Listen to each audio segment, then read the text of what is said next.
Hi, my name's Rebecca. I'm a survivor of sexual abuse and a counsellor. About 20 years ago, I started a project called Into the Light. This is to provide other survivors with support, information and resources. As part of the project, we're now making a series of short films about the effects of abuse on survivors. In this film, I'd like to talk about my story and how I came to work with survivors. In some respects, my story is very ordinary. I went to school, had crushes on people and read My Guy magazine just like anyone else. In other respects, it's not normal. I was born into a creative family and that served me really well because I can often see a creative way around things. But there was a huge downside in my family and that was my dad. He was very violent and angry. He was physically violent to me, my mum and my brother.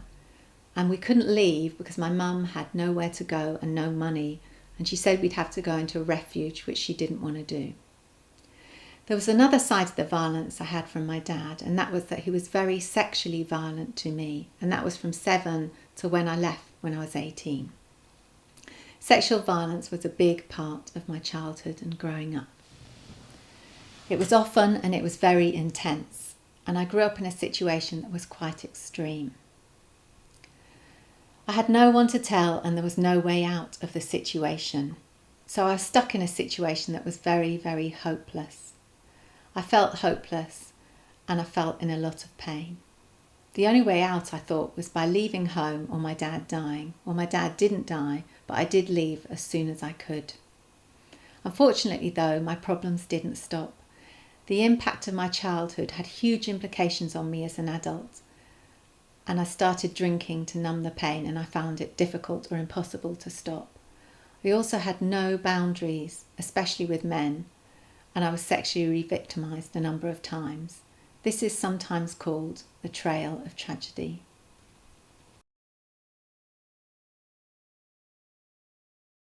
At 22, I realised things were getting out of control. I managed to get help from a social worker through a church I had contacts with. This was the beginning of a long journey of recovery. I had counselling from her and then counselling from lots of other different people over the years. I've done groups, psychoeducation, women's groups, mixed groups. I've read books. I've watched lots of videos on YouTube, a bit like this one.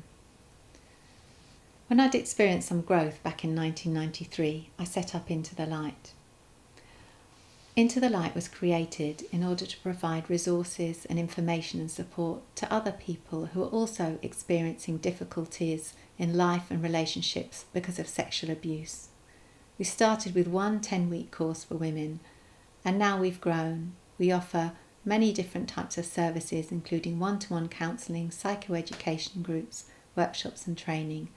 And I've also had a self-help book published called New Shoes about recovering from sexual abuse.